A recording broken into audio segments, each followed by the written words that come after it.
కార్తీక పురాణం 27వ రోజు పారాయణం. విష్ణుగణాలు చెప్పిన చోళ విష్ణుదాతల కథనానంతరం ధర్మదత్తుడు మరలా వారిని, ఓ గణాధిపతులారా, జయ విజయులు వైకుంఠమందలి విష్ణుద్వార పాలకులని విని ఉన్నాను.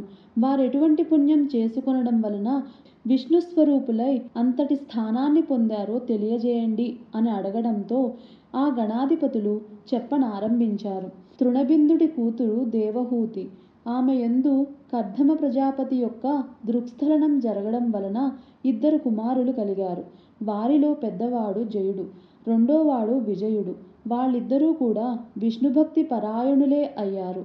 అనంతరం అష్టాక్షరీ మంత్రాన్ని జపించడం వలన వాళ్ళు విష్ణు సాక్షాత్కారాన్ని కూడా పొందారు. వేదవిధులయ్యారు. యజ్ఞాలు చేయడంలో ప్రజ్ఞగలవారుగా ప్రసిద్ధి చెందారు. అందువలన మరత్తుడనే రాజు వీరిద్దరి వద్దకు వచ్చి తన చేత యజ్ఞం చేయించవలసినదిగా వాంఛించాడు. అన్నదమ్ములిద్దరూ కలిసి వెళ్ళి ఒకరు బ్రహ్మ, మరొకరు యాజకులుగా ఉండి ఆ యజ్ఞాన్ని దిగ్విజయంగా నెరవేర్చారు. సంతుష్టుడైన మరుత్తు వారికి అగణితమైన దక్షిణనిచ్చాడు. ఆ సొమ్ముతో ఈ అన్నదమ్ములు ఎవరికి వారుగా విష్ణుయజ్ఞం నిర్వర్తింపదలచారు. తదర్థంగా మరత్తు ఇచ్చిన మహాదక్షిణను పంచుకోవడంలో ఇరువురికి తగాదాలు వచ్చాయి. ఇద్దరికీ చెరిసగం అనేది జయుడి వాదం కాగా, తనకు ఎక్కువగా వాటా కావాలని విజయుడు కోరాడు. ఈ వాదోపవాద క్రోధంతో జయుడు అలిగి, నువ్వు ముసలివై పొమ్మని శాపం పెట్టాడు. అంతటితో జయుడు ఊరుకోక, అహంకారంతో శపించిన నువ్వు సాహంకారి అయిన సామజమై పుడతావులే అని ప్రతిశాపమిచ్చాడు. అలా పరస్పర సప్తులైన ఆ సోదరులిద్దరూ విష్ణువార్చన చేసి ఆయనను సాక్షాత్కరింప చేసుకున్న వారై తమ శాపాలను తత్పూర్వాపరాలను విన్నవించుకొని శాప విముక్తికై శ్రీహరినే ఆశ్రయించారు. హే భగవాన్, నీకంతటి చేరువ భక్తులమైన మేము మొసలిగాను ఏనుగుగాను పుట్టడం చాలా ఘోరమైన విషయం. కనుక మా శాపాల నుంచి మమ్మలను మళ్లింపు అని కోరారు. అందుకు మందహాసం చేస్తూ అంబుజనాభుడు, జయ విజయులారా, నా భక్తుల మాటలు పొల్లుపోనీయకపోవడమే నా విధి.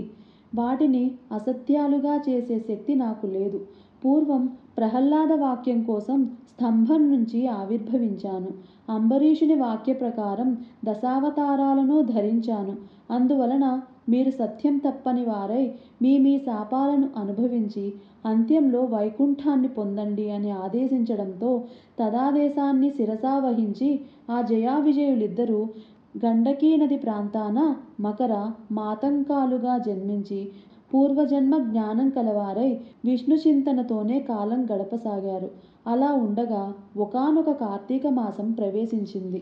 ఆ కార్తీక మాసంలో కార్తీక స్నానం చేయాలనే కోరికతో ఏనుగైన జయుడు గండకీ నదికి వచ్చాడు. నీటిలోనికి దిగిందే తడవుగా అందులోనే ముసలిగా ఉంటున్న విజయుడు ఏనుగును గుర్తించి దాని పాదాన్ని బలంగా నోటగరిచాడు.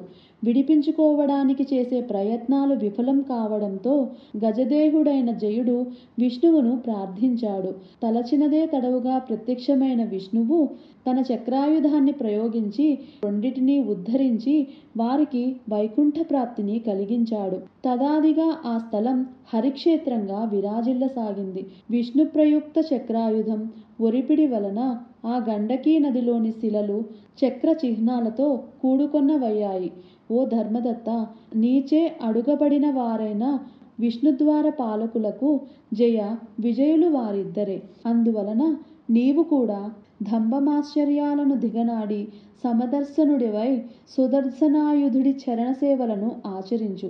తుల, మకర, మేష సంక్రమణాలలో ప్రాతస్నానాలు ఆచరించు. తులసీవన సంరక్షణ మందు నిష్టగలవాడివై ప్రవర్తించు. గోబ్రాహ్మణులను విష్ణు భక్తులను సర్వదా సేవించు. కొర్రధాన్యము, పులికడుగు నీరు, వంగ మొదలైన వాటిని విసర్జించు.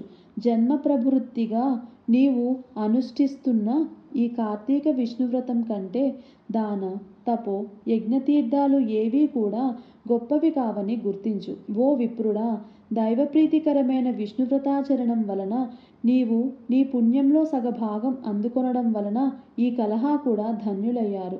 ప్రస్తుతం మేము ఆమెను వైకుంఠానికి తీసుకుని వెళుతున్నాము అని విష్ణుగణాలు ధర్మదత్తునితో హితవాడి అతనిని పునః నియమవ్రత నిష్ఠుడిని చేసి కలహాసమేతంగా విమాన వైకుంఠానికి బయలుదేరారు. నారద ఉవాచ పృథురాజా, అతి పురాతనమైన ఈ పుణ్యేతిహాసాన్ని ఏ మానవుడైతే వింటున్నాడో, ఇతరులకు వినిపిస్తున్నాడో వాడు శ్రీ మహావిష్ణువు యొక్క సంపూర్ణానుగ్రహానికి పాత్రుడై విష్ణు సాన్నిధ్యాన్ని పొందదగిన జ్ఞానాన్ని పొందుతూ ఉన్నాడు.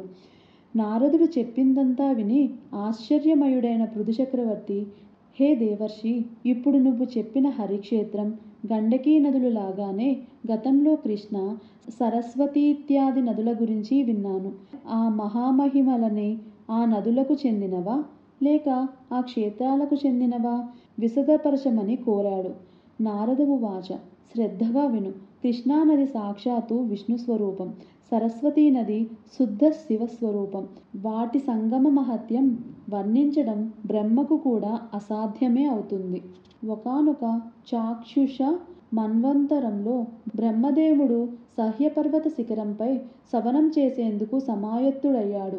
హరిహరులతో సహా సర్వదేవతలు, మునులు కూడా కలిసి ఒకానొక దైవత ముహూర్తంలో బ్రహ్మకు యజ్ఞదీక్ష నీయడానికి నిర్ణయించి కర్త యొక్క కళత్రయమైన సరస్వతికి విష్ణుమూర్తి ద్వారా కబురు పంపారు. అయినా సరస్వతి సమయానికి అక్కడికి చేరుకోలేదు. దీక్షా ముహూర్తం అతిక్రమించరాదనే నియమం వలన భృగు మహర్షి, హే విష్ణు, సరస్వతి ఎందుకు రాలేదో తెలీదు, ముహూర్తం దాటిపోతూ ఉంది, ఇప్పుడేమిటి గతి అని ప్రశ్నించడంతో శ్రీహరి చిరునవ్వు నవ్వుతూ, సరస్వతి రాని పక్షంలో బ్రహ్మకు మరి ఒక భార్య అయిన గాయత్రి దీక్షాపతిగా విధించండి అని సలహా ఇచ్చాడు. ఆ సలహాను శివుడు కూడా సమర్థించడంతో భృగువు గాయత్రిని రప్పించి బ్రహ్మ యొక్క దక్షిణ భాగంలో ముందుగా ఆమెను ప్రవేశపెట్టి దీక్షా విధిని ఏర్పాటు చేశాడు. ఆ విధంగా ఋషులందరూ కలిసి హరిహరుల సమక్షంలో బ్రహ్మకు దీక్ష నీయడం పూర్తి చేయగానే అక్కడకు సరస్వతి చేరుకుంది.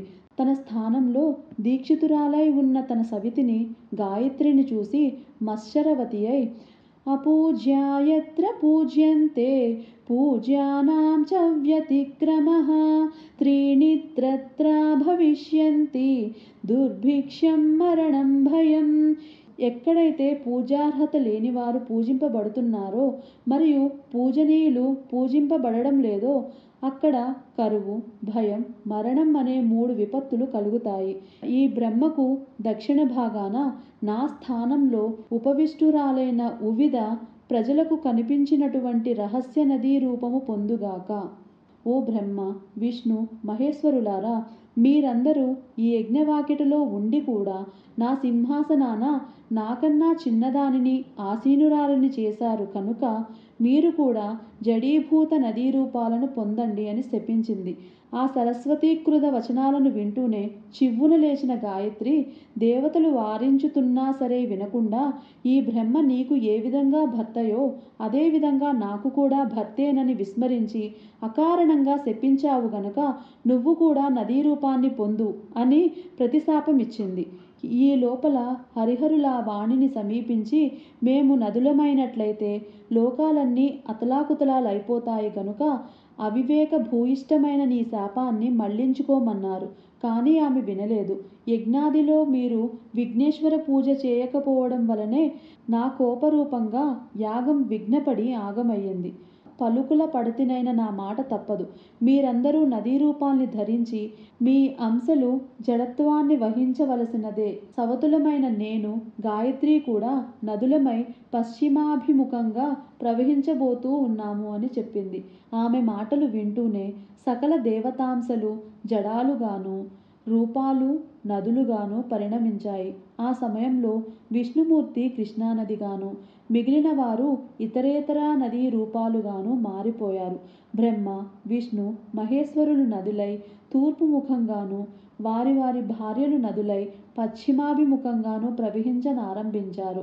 గాయత్రి, సరస్వతీ నదీ రూపాలు సావిత్రి అనే పుణ్యక్షేత్రంలో సంగమాన్ని పొందాయి. ఈ యజ్ఞంలో ప్రతిష్ఠితులైన శివకేశవులు మహాబలుడు, అతిబలుడు అనే దేవతా స్వరూపులయ్యారు. సర్వపాపహారిణి అయిన ఈ కృష్ణానది ప్రకర్షోత్పత్తిని భక్తితో చదివిన, వినిన, వినిపించిన వారి వంశమంతా కూడా నదీ దర్శన స్నాన పుణ్యఫలవంతమై తరించిపోతుంది. 27వ రోజు పారాయణ సమాప్తం.